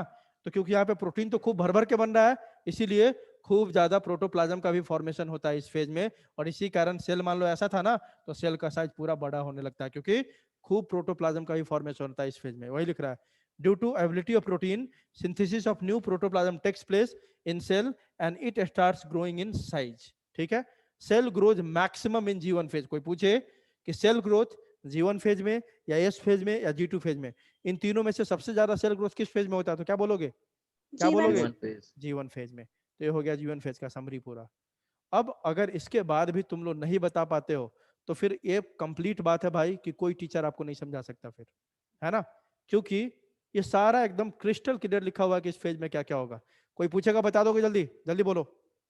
Yes, sir. Yes, sir. ये सब बात अरे जवान पे याद होना चाहिए, मेरे को अब देखने की जरूरत नहीं होगी। ये सब जितना मैंने आपको पढ़ाया है, ये बच्चा जो ध्यान से पढ़ा होगा उसको देखने की जरूरत नहीं होगी। सिंपल सी बात है, क्या क्या फॉर्मेशन होगा पूरा समरी फॉर्म में है, रट्टा मार जाना है, सबको याद कर जाना है। आगे देखो, Sir, हाँ बोलो बेटा। sir, growth of protoplasm means indirectly cell organelles का ही growth हुआ है. हाँ, ग्रोथ ऑफ प्रोटोप्लाज्म मतलब कि देखो, ये एक सेल है, छोटा सा है अभी, है ना, बात समझ में आ रही है। इसमें मान लेते हैं 20 ml है प्रोटोप्लाज्म। जब इसमें ग्रोथ होगा, सब कुछ भरते जाएगा और प्रोटोप्लाज्म में नया नया बनते जाएगा, तो इस सेल का साइज बढ़ेगा कि नहीं, जल्दी बताओ, Yes, sir. बोलो। तो प्रोटोप्लाज्म 20 ml से 50 ml हो जाएगा कि नहीं होगा, बोलो। Yes. तो बढ़ गया ना प्रोटोप्लाज्म का अमाउंट। ठीक है, चलो अब दो चार बातें आपको याद रखना है जो ऑलरेडी पढ़ा चुका हूं मैं आपको इस लेक्चर के दौरान। Cell cycle is regulated by cyclin dependent protein kinase. अब ये लाइन बहुत बार आएगा 11th-12th में, साइक्लिन डिपेंडेंट, है ना। मतलब क्या हो गया, पूरा नाम पढ़ो, साइक्लिन डिपेंडेंट प्रोटीन काइनेज। मतलब प्रोटीन काइनेज अपना काम करेगा, लेकिन वो उसके लिए किसके ऊपर डिपेंडेंट है बेटा, Cyclic protein. बता ही दिया मैंने आपको कि जब तक साइक्लिन नहीं होगा या किस फॉर्म में होगा, इनएक्टिव। Inactive. ठीक है, Inactive तो form. इसीलिए इसको बोलते हैं प्रोटीन काइनेज को क्या बोलते हैं अपन, साइक्लिन डिपेंडेंट प्रोटीन काइनेज, क्योंकि ये साइक्लिन के ऊपर डिपेंडेंट है अपने एक्टिवेशन के लिए, तभी वो काम कर पाएगा। दूसरी बात, cyclins are proteins that activate protein kinase to regulate eukaryotic cell cycle. अभी बता दिया, साइक्लिन क्या करेगा, जाएगा बाइंड करेगा किसके साथ बेटा, प्रोटीन काइनेज के साथ, इसको एक्टिवेट कर दिया, और प्रोटीन काइनेज तब क्या करेगा, regulation of cell cycle. Clear है सबको, जल्दी बताओ। Yes, sir. चलो आगे Yes, देखते हैं। sir. G1S transition is carried out by G1 cyclin plus CDC2 kinase, enzyme का नाम है। बस याद रखने का, जो आपने पढ़ा था ना, दो ट्रांजिशन फेज होता है, एक होता है G1S और एक होता है आपका G2M, ये होता है ना। तो G1S को कौन प्रोटीन करवाता है, G1S को प्रोटीन जो करवाता है उसका नाम है G1 cyclin plus CDC2 kinase, और जो आपका G2 को करवाता है उसका नाम है क्या, mitotic cyclin plus CDC2 kinase. तो फर्क क्या है, इसमें G1 साइक्लिंग है और इसमें क्या लिखा हुआ बेटा, माइटोटिक साइक्लिन। क्लियर है, जल्दी बताओ, Sir, बोलो। Yes, हाँ sir. बोलो। the cyclin protein का formation only G1 phase में ही होता है. हाँ G1 फेज में होता है बेटा, साइक्लिन बनता है G1 फेज में। ठीक है, क्लियर है। Yes. हाँ आगे देखो, अब कौन सा फेज आपका, जो आप लोग बहुत ज्यादा क्वेश्चन जिसमें पूछ रहे थे, कौन सा, G0 फेज या क्या बोलते हैं इसको बेटा, क्यूसेंट फेज। Patient. इसीलिए बोला, देखो टॉपिक जब देखो बेटा क्या होता है ना, जो बातें बोलता हूँ एक्सपीरियंस से बोलता हूँ, कि टॉपिक जब खत्म हो ना तब क्वेश्चन पूछूंगा ना तो मजा आएगा। लेक्चर के लास्ट में तुम लोग को 5 मिनट टाइम ऐसे ही दूंगा, जितने क्वेश्चन होंगे लिख लिख के रखो, लेकिन बीच में पूछते हो ना, तो जो बातें आगे हम पढ़ने ही वाले हैं उस बात को मैं वहीं पे बताने लग जाता हूँ। इससे क्या होता है, टाइम भी खराब होता है। तो अपन को करना क्या है, आप लिखो डाउट लास्ट में, उसमें पूछो बीच में, लेकिन लास्ट में जितने हैं ना सवाल सब दाग सकते हो आप। देखो अब आ गया कौन सा फेज आपका, G0 फेज या क्यूसेंट फेज। अब तो आपको बेसिक आइडिया इसका मिल ही गया है 90%, कि जो सेल G1 फेज में आया माइटोसिस के बाद, अगर वह डिवाइड नहीं करना चाहता है तो किस फेज में एंटर कर जाएगा बेटा, वो G0 फेज में, है ना। क्लियर है सबको, जल्दी बताओ, बोलो। Yes sir. हाँ, some cells in the adult animals do not appear to exhibit division. कुछ ऐसे सेल है एडल्ट एनिमल्स में, जैसे हम लोगों में, जो अब कभी लाइफ में डिवाइड ही नहीं करता है। वो कौन कौन से सेल है बेटा?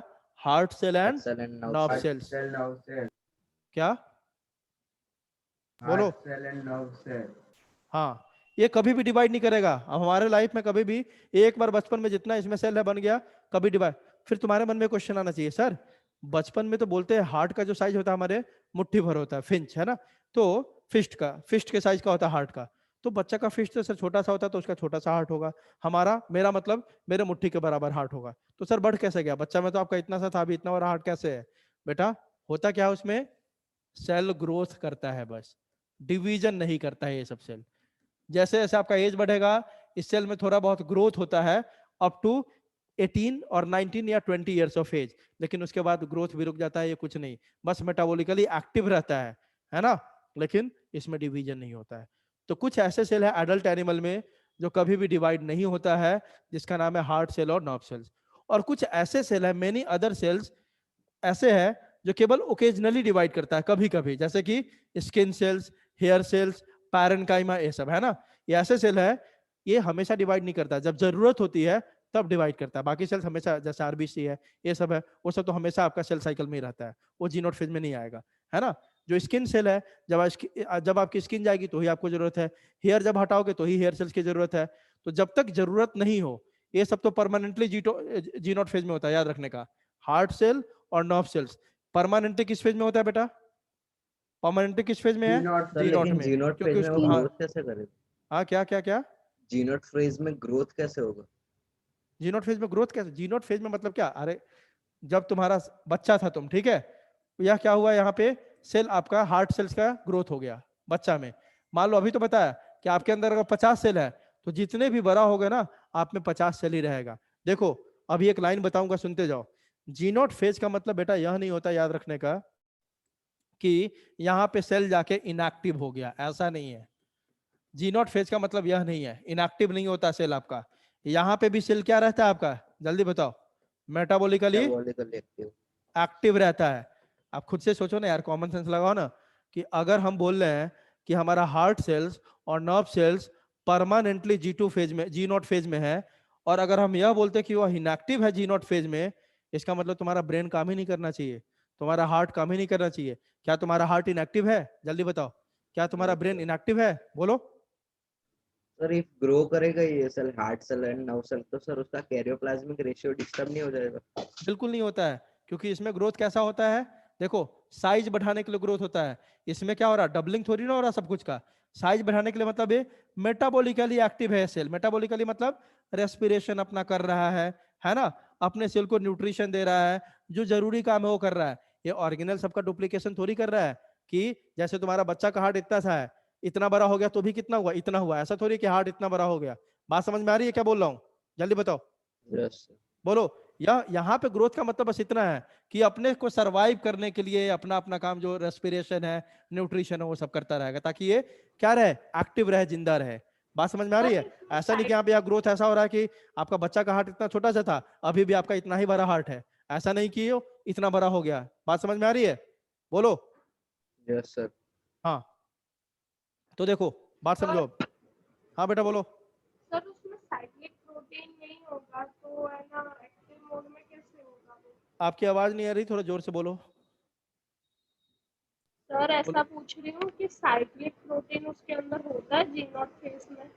नहीं नहीं, वहां पे कोई जरूरी नहीं है साइक्लिन प्रोटीन का बेटा। साइक्लिन प्रोटीन किस लिए है बेटा? प्रोटीन काइनेज को एक्टिवेट करने के लिए। आ रही बात समझ?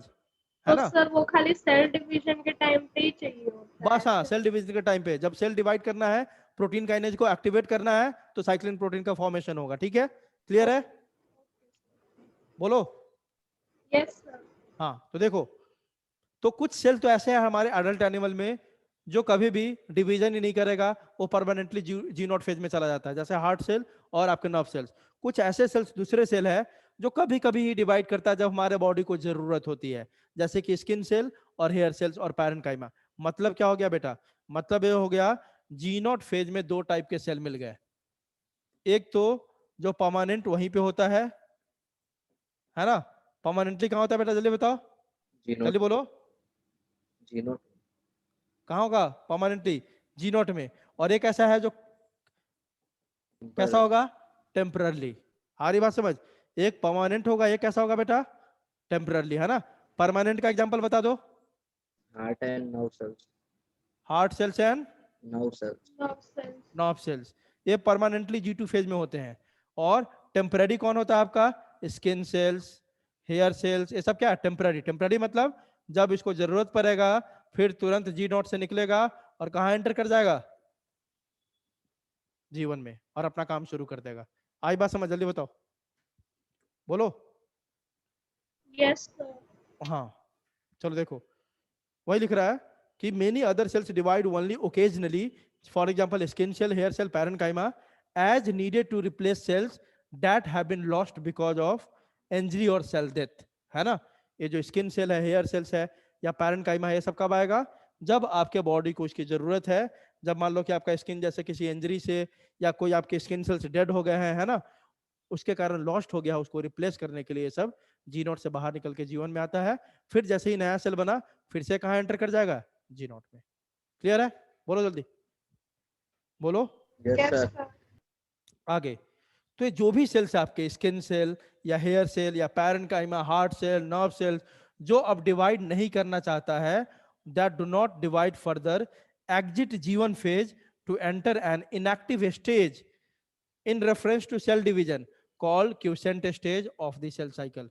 बोलोगे सर आपने बोला अभी कि इसमें इनएक्टिव नहीं होता, फिर क्या लिख दिया आपने। तो मैंने क्या बोला कि जो भी सेल बेटा जीवन में अब डिवाइड नहीं करना चाहता है, कहाँ, वो क्या करता है, जीवन फेज को एग्जिट कर देता है, वहां से बाहर निकल जाता है और एक इनएक्टिव स्टेज में एंटर कर जाता है, जिसको बोलते हैं जी नोट फेज या क्यूसेंट फेज। बोलोगे सर अभी तो आपने बोला था एक्टिव होता है, अभी बोलो इनएक्टिव।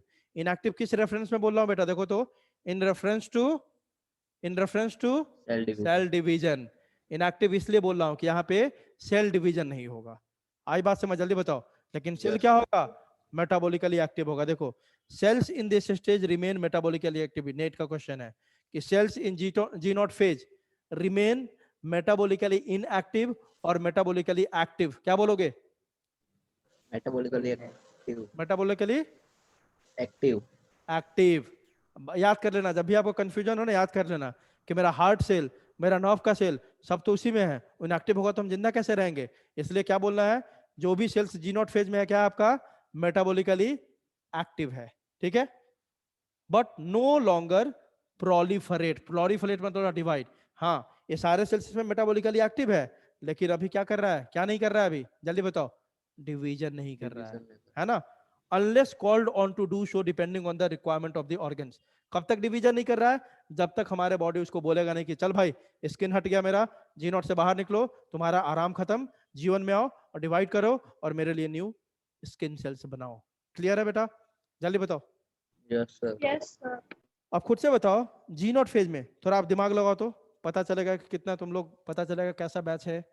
चलो दिमाग लगाओ, जी नॉट फेज में जो सेल्स होंगे कैसे सेल होंगे, डिफरेंशिएटेड सर, हम फंक्शन कर रहे हैं ना सर वहाँ पे वो तो पढ़ लिया तुम इसलिए बोल दिया डिफरेंशिएटेड। सर, लेकिन फंक्शन परफॉर्म कर रहा है तो सर हाँ बेटा वो डिफरेंशिएटेड ठीक है, वो ठीक है, लेकिन और लॉजिक क्या हो सकता है, देखो क्या हो, सेल बेटा जी नॉट में कहाँ से एग्जिट करके जा रहा है, माइटोसिस के बाद G1 आ रहा है, फिर G1 से ही G0 में जा रहा है ना सर, इसके लिए जीवन डिफरेंशिएटेड। से जा रहा है ना सर, वो एग्जैक्टली जीवन देखो से। देखो बिल्कुल ये सही बोली। देखो माइटोसिस से सेल कहाँ आया था बेटा, डिवाइड करके जीवन में, जीवन में आके कैसा सेल बन गया था, डिफरेंशिएटेड सेल बन गया था ना, जल्दी बताओ।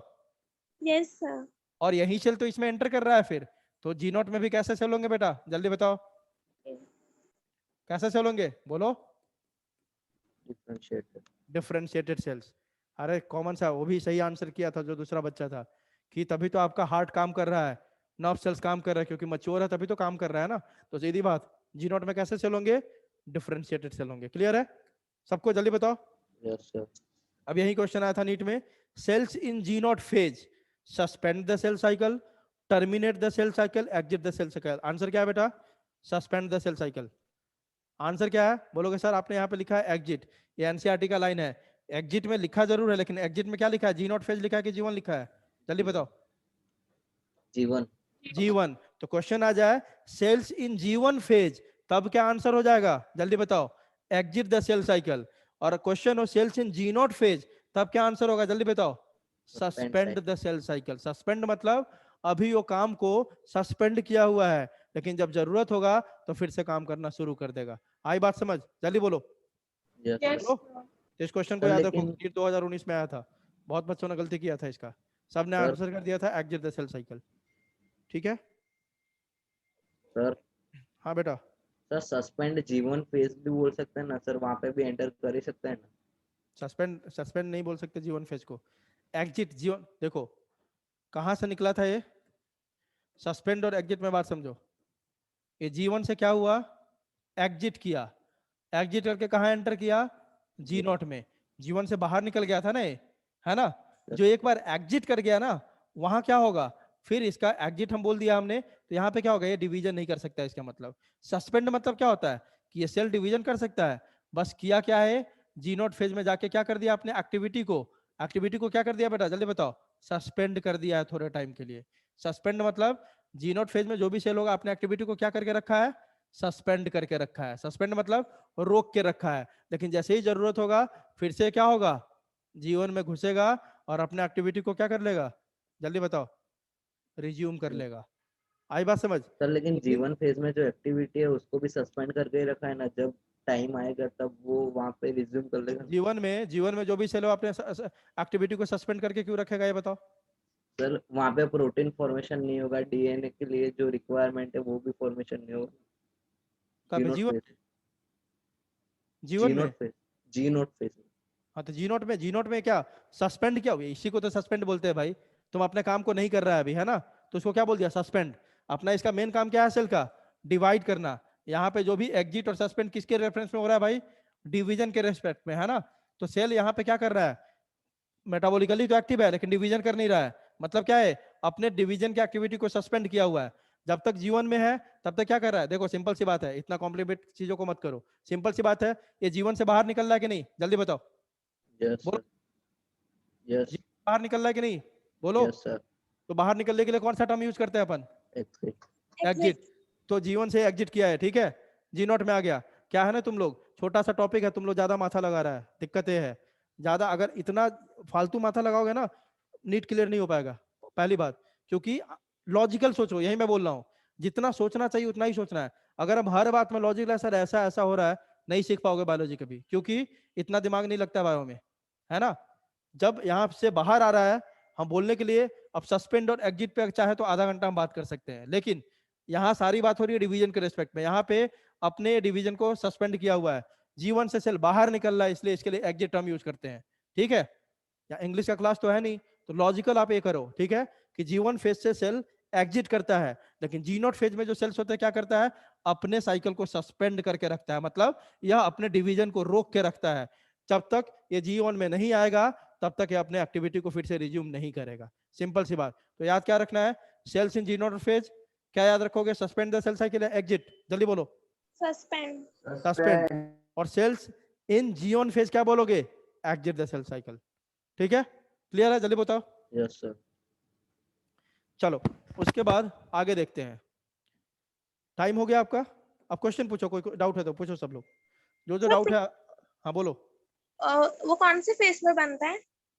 क्या प्रोटीन काइनेस कौन से फेस में बनता है?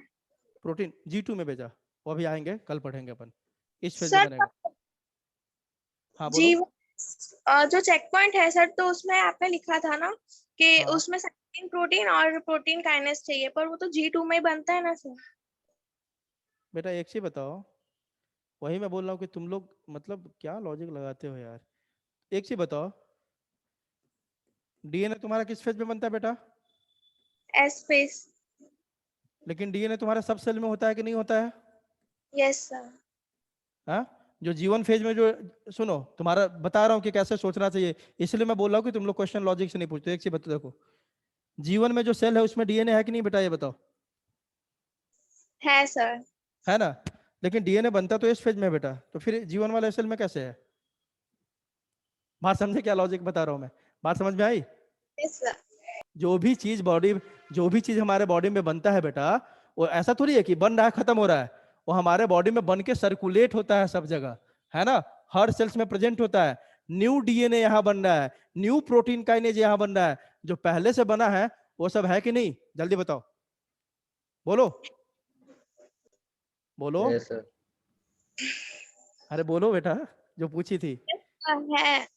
हाँ, इसी लॉजिक से आपको बताया मैं कि जीवन सेल में भी जो सेल है उसमें डीएनए होता है, लेकिन डीएनए तो इस फेज में बनता है, तो इसमें नहीं होना चाहिए। तो ऐसा नहीं है, सारा कनेक्टेड है ना बेटा, पहले से जो डीएनए उसमें तो होगा ना। हाँ, अगर इस सेल को आगे डिवाइड करना तो फिर से इसको डीएनए बनाना पड़ेगा, ऐसा है, ठीक है। तो हमारा सारा इंटरकनेक्टेड है, सारा मटेरियल रेगुलेट होते रहता है, सर्कुलेट होता रहता है बॉडी में। चलो आगे का क्वेश्चन, कोई बात नहीं, देखो इसी तरह धीरे धीरे जब आप पढ़ोगे ना, जब 3-4 महीने हो जाएगा, अपने आप एकदम आप समझने लगोगे चीजों को। चलो आगे बढ़ो, क्वेश्चन पूछो और। सर हाँ बोलो बेटा। सर सेल के लिए कोई इनएक्टिव फेज होता है सर, जहाँ पे सेल कोई मेटाबॉलिक एक्टिविटी नहीं करता, कोई वर्क नहीं वैसा? जहाँ सेल मेटाबॉलिकली एक्टिव ना हो, ऐसा बोल रहे हो? यस सर, रेस्टिंग फेज में। हाँ, जिस दिन टोटल सेल आपका मेटाबॉलिक एक्टिव नहीं होगा, मतलब वो सेल का क्या हो गया, दैट हो गया। डेथ हो गया बेटा, ठीक है। जब तक वो मेटाबॉलिज्म कर रहा है तब तक जिंदा है। जिस दिन मेटाबॉलिज्म करना बंद कर दिया, मतलब वो सेल में या तो इंजरी हो चुका है या उस सेल का क्या हो चुका है बेटा, डेथ हो Death. चुका है। हाँ आगे पूछो। एंड सर सेल बेटा। एम फेज में मेटाबॉलिकली एक्टिव होता एम फेज में मेटाबॉलिक एक्टिविटी करता है कि नहीं? है? हाँ सर, मेजरली।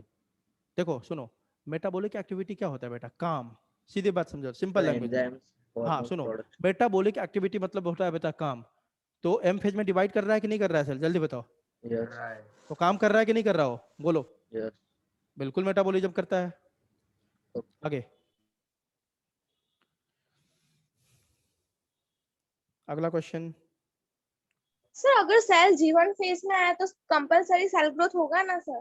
बिल्कुल बेटा, अगर जीवन फेज में आ गया तो वो डिवाइड करना चाह रहा है इसका मतलब, और डिवाइड बिना सेल ग्रोथ का हो ही नहीं सकता। अरे आप ऐसा क्यों, देखो वही तुम लोग समझ नहीं रहे हो, ऐसा क्यों तुम बोलते जीवन फेज में आ गया तो ग्रोथ करेगा ना। बेटा जीवन फेज का मतलब ही क्या है बेटा, क्या है मतलब, cell growth. First growth. S phase का मतलब ही क्या है बेटा, सेल ग्रोथ। G2 फेज का मतलब ही क्या है बेटा, सेल ग्रोथ। सेकंड पूरा ग्रोथ। इंटरफेज को अपन क्या बोला था हमने, याद करो तो, प्रिपरेटरी फेज बोला था कि नहीं, जल्दी बताओ। Yes sir. तो इंटरफेज में पूरा इंटरफेज G1 हो, S हो, G2 हो, सब में सेल ग्रोथ ही कर रहा है। जैसे ही अगर G1 में सेल है, S में सेल है, G2 में सेल है, मतलब उसमें ग्रोथ चल रहा है। क्लियर है बेटा? Yes sir. सर पर मेरा डाउट ये है कि सर सेल मतलब G0 फेज में G1 फेज के आने के बाद ही जाता है ना सर, तो उसमें ग्रोथ नहीं होगा ना? किस में, G0 में जो सेल है या G1 में? सर अभी एक सेल माइटोटिक एम फेज के बाद G1 फेज में आता है, उसके बाद भी तो G0 फेज में जाता है, तो उसमें हाँ, ग्रोथ नहीं होगा? अच्छा ऐसा पूछ रहे हो आप कि एक सेल G1 में था सर, वह कहाँ चला गया बेटा, G0 में, यही ना? यस सर, तो उसमें तो इस G- ग्रोथ होना चाहिए ना? अब इस G0 में जो सेल है, इसमें सेल ग्रोथ होगा कि नहीं होगा, ये पूछ रहे हो? हाँ सर, क्योंकि वो G1 फेज से गया तो उसमें सेल ग्रोथ होना चाहिए ना सर, पर उसमें क्यों नहीं होता? नहीं जी, मैंने ऐसा नहीं बोला कि जीवन में बिल्कुल, G0 में बिल्कुल सेल ग्रोथ नहीं होगा, उतना ही सेल ग्रोथ होगा। अभी थोड़ी देर पहले तो बताया था, जितना इसको सरवाइव करने के लिए जरूरत है, मतलब यह अपना न्यूट्रिशन करेगा, यह अपना रेस्पिरेशन करेगा।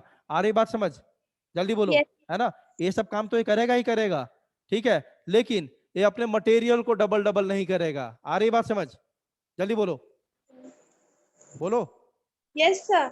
हाँ, मतलब यह अपना मेटाबॉलिक एक्टिविटी करेगा, लेकिन अपने मटेरियल को डबल डबल नहीं करेगा, अपने साइटोप्लाज्म को नहीं बढ़ाएगा, है ना, वो सब काम नहीं करेगा। बाकी अपना रेस्पिरेशन, न्यूट्रिशन, मेटाबॉलिज्म, ये सब तो करता ही रहेगा ना, तभी तो जिंदा है यहाँ पे, है कि नहीं, जल्दी बोलो। यस।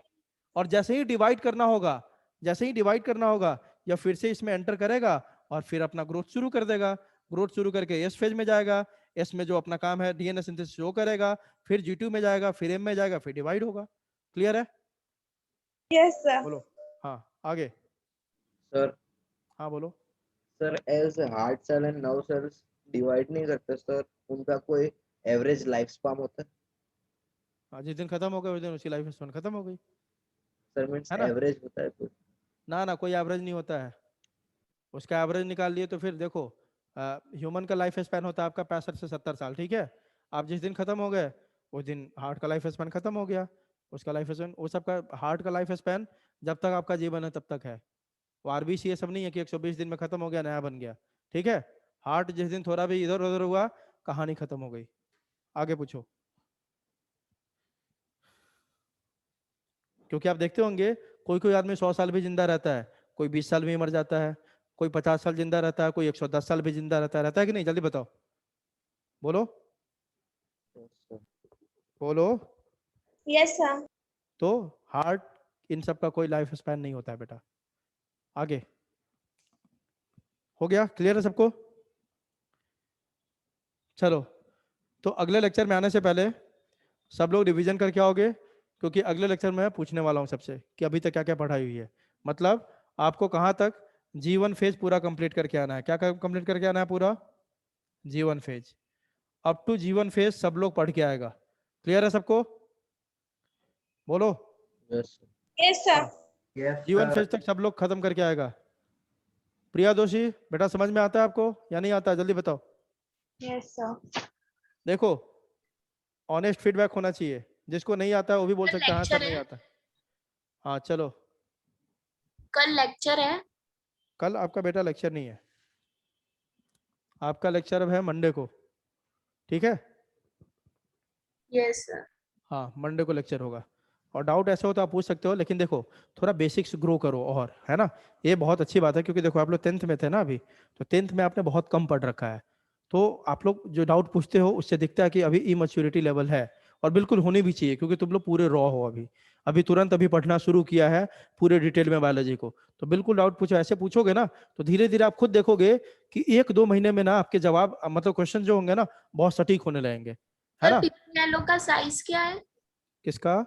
पीपीएलओ पीपीएलओ बेटा 0.3 माइक्रोन मीटर, है ना? सर बुक में तो है ना 0.1। वो रेंज होता है बेटा, देखो 0.1 से लेके 0.3 आप देखोगे ना, देखो बहुत सारा बुक। आपको किसको रेफर करना है हमेशा? किसका डेटा देखना है आप? एनसीईआरटी। आपको इसका देखना है। इसमें जो दिया होगा ना, देखो डेटा जब हम लोग पढ़ाते हैं ना बेटा, तो एक बात सुन लो, एक बात, डेटा हर रेफरेंस बुक में थोड़ा बहुत अलग अलग होता है। बात समझ में आ रही है? साइज का जब बात करोगे ना, तो कोई 0.1 लिखेगा, कोई 0.2, मतलब ऐसा भी नहीं कि 0.1 से कोई लिख देगा 0.15, थोड़ा बहुत डिफरेंस हर रेफरेंस बुक में डेटा का अलग अलग होगा। तो सर ये जो पढ़ोगे ना, एनसीईआरटी में ये 2 आंसर है, एक लाइन में 0.1 लिखा है और है ना डायग्राम के नीचे 0.3 है।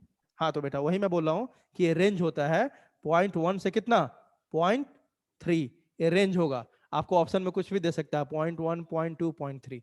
बात समझ में आई? Yes sir. हाँ, तो रेंज होता है सब। साइज में ना कोई इतना एकदम एक्यूरेट नहीं है कि लिख दे, इसीलिए साइज वगैरह जब भी दिया जाता है ना, किस में दिया जाता है बेटा? रेंज में दिया जाता है, ठीक है? रेंज समझते हो ना? जैसे 10 से 15 के बीच में वो रेंज हो गया, 5 से 7 के बीच में रेंज हो गया, ऐसे दिया जाता है साइज वगैरह। क्लियर है? Yes sir. सब लोग याद रखोगे कि पूछने वाला हूं अगले दिन में। तो अभी तक क्या क्या हो गया हमारा? इंट्रोडक्शन पूरा, इंटरफेज में आपका जीवन फेज पूरा कंप्लीट हो गया, तो जीवन तक आप सब लोग पढ़ के आओगे अच्छे से। सब लोग क्या क्या काम हो रहा है सारा करके आओगे। जीवन में तो कुछ है ही नहीं, समरी एक बार देख लोगे पूरा जीवन खत्म हो गया आपका। चलो ठीक है बेटा, लेक्चर एंड करते हैं, ठीक है? हाँ बेटा बोलो।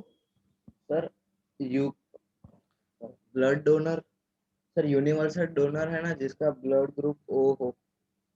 नहीं बताऊंगा, अभी वो टॉपिक चल रहा है, ये बताओ। No sir. तो अभी तू ये पूछेगा, मैं अगले 10 मिनट इसमें खराब करूंगा अपना मैं, है ना? वो टॉपिक आने दे फिर पूछना। अभी जो पढ़ा है इसमें कोई डाउट है ये पूछो। नो सर नहीं है। वैसे पूछ लो, क्या क्या क्वेश्चन पूछ रहा था? बोलो। Universal donor, sir universal donor O है सर, उसमें एंटीबॉडी ए और बी दोनों प्रेजेंट होती है, तो sir universal receptor A B को देंगे तो सर फिर वो कैसे सेटिस्फाई होगा? समझा नहीं, मैं क्वेश्चन नहीं समझा, फिर से एक बार बताओ। यूनिवर्सल डोनर तुम बोल रहा कौन होता है? ओ ओ कौन? ओ कौन होता है जानते हो ना? ओ नेगेटिव नेगेटिव नेगेटिव होता है, नेगेटिव यस। ओ नेगेटिव होता है यूनिवर्सल डोनर। तो आगे पूछो, क्वेश्चन क्या है? सर तो फिर उसका ब्लड ग्रुप मैच नहीं करेगा ना सर ए और बी दोनों को, सर एंटीबॉडी में फाइट नहीं होता कि सेटिस्फाई कैसे होगा? अच्छा, किसको किसको देना है बताओ पहले। ए और बी दोनों में से किसी को। ए और बी दोनों को, चलो ए को ले लेते हैं। ये इसका ब्लड ग्रुप है, मतलब इसके सरफेस पे कौन सा एंटीजन है बेटा? ए ए एंटीजन है, ठीक है। इसके बॉडी में एंटीबॉडी कौन सा है बेटा? बी। बी एंटीबॉडी है, ठीक है। इसको हमें ब्लड देना है। ब्लड देने के लिए मैं क्या बोला था मिलाने के लिए आपको? डोनर का क्या मिलाना है, जल्दी बताओ। एंटीजन, डोनर का क्या देखना है? Antibody, antigen. और रेसिपिएंट का क्या देखना है? एंटीबॉडी। ठीक है, तो देखो तो अगर O निगेटिव है तो O निगेटिव में मतलब O में कौन सा एंटीजन होता है, जल्दी बताओ तो। कोई नहीं होता, हाँ? आरएस होता है सिर्फ, कोई एंटीजन नहीं होता, एब्सेंट, कौन होता है? Antigen absent. एंटीजन एब्सेंट होता है। तो जब एंटीजन ही नहीं है तो क्या दिक्कत है इसको भाई, बताओ। सर लेकिन एंटीबॉडी सर सामने एंटीजन ए है ना, और सामने एंटीबॉडी ए भी होगी ना सर, ओ में तो दोनों एंटीबॉडी फिर होगी। वही बोल रहा हूँ कि ज्यादा ये नहीं, मैंने क्या बोला बेटा, आपको डोनर का क्या देखना है? डोनर का क्या देखना है, जल्दी बताओ। एंटीजन, रिसिपिएंट का क्या देखना है, बोलो एंटीबॉडी, बोलो। एंटीबॉडी। एंटीबॉडी। ब्लड ट्रांसफ्यूजन में यह चेक किया जाता है, उल्टा चेक नहीं किया जाता है ना। डोनर कौन है बेटा? एंटीजन। तो इसका खून जा रहा है ना इसके ब्लड में, यस मतलब डोनर का खून जा रहा है ना इसमें, यस बोलो। तो इससे इसको क्या दिक्कत होगा भाई? ब्लड कैसे जा रहा है? एक बोतल में निकाल के तब डाल रहे हैं ना इसमें, कि आदमी से आदमी को कनेक्ट कर दिए हैं, जल्दी बताओ। तो बॉटल में से डाला, तो बॉटल में जा रहा है ना, तो आदमी को क्या दिक्कत है? इसको कोई दिक्कत नहीं है। यहाँ पे बॉडी से बाहर आ गया है ना, बॉडी से बाहर आ गया, इसका हम एंटीजन चेक करेंगे, इसमें तो कोई एंटीजन ही नहीं है। एंटीजन नहीं है तो क्या दिक्कत है इसको देने में, आराम से दे सकते हैं। एंटीबॉडी किल किसको करेगा? एंटीजन को ना। एंटीजन तो है नहीं, आराम से चलाओ ना, जितना बॉटल चलाना है इसको। कोई क्लियर हुआ, बताओ। Yes sir.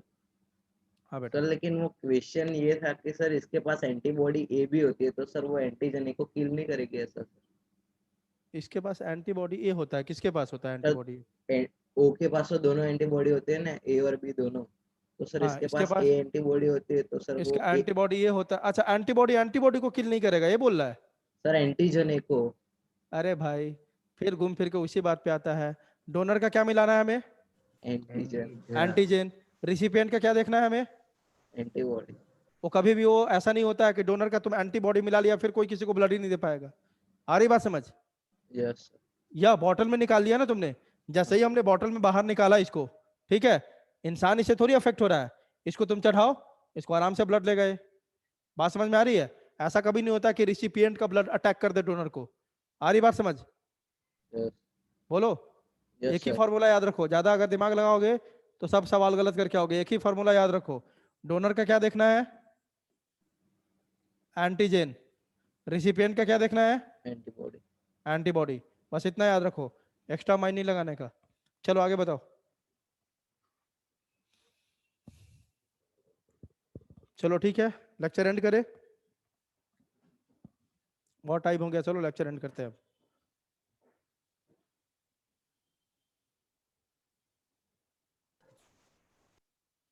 चलो बेटा, बाय बाय। सर हाँ बोलो। सर अगर हमने अगर किसी का ब्लड चाहिए और उसका ब्लड ग्रुप ए है और कोई और ब्लड ग्रुप ए के सिवाय कोई और दे रहा है, अगर उसका ब्लड हमने ए वाले रिसिप्टेंट में डाल दिया तो क्या होगा? क्वेश्चन नहीं समझ में आया, फिर से बोलो, एक बार में बोलो क्वेश्चन। सर अगर किसी एक का ब्लड ग्रुप ए है और उसे ब्लड चाहिए, पर दूसरे का ब्लड ग्रुप उससे मैच नहीं हो रहा है, पर फिर भी हमने ब्लड डाल दिया तो क्या होता है? मर जाएगा वो, ब्लड कोआगुलेशन हो जाएगा। एक टॉपिक ओके होता है, बाद में पढ़ोगे। ब्लड कोआगुलेट मतलब जैसे उसके शरीर में वो ब्लड जाएगा ना, उसके अंदर का ब्लड जम जाएगा, थक्का बन जाएगा। बात समझ में आ रही है? Yes sir. हाँ, वो थक्का बन जाएगा, पूरा ब्लड क्लॉट हो जाएगा उसके बॉडी में, खत्म हो जाएगा इंसान हो। Okay sir, thank you sir. चलो ठीक है, वेलकम।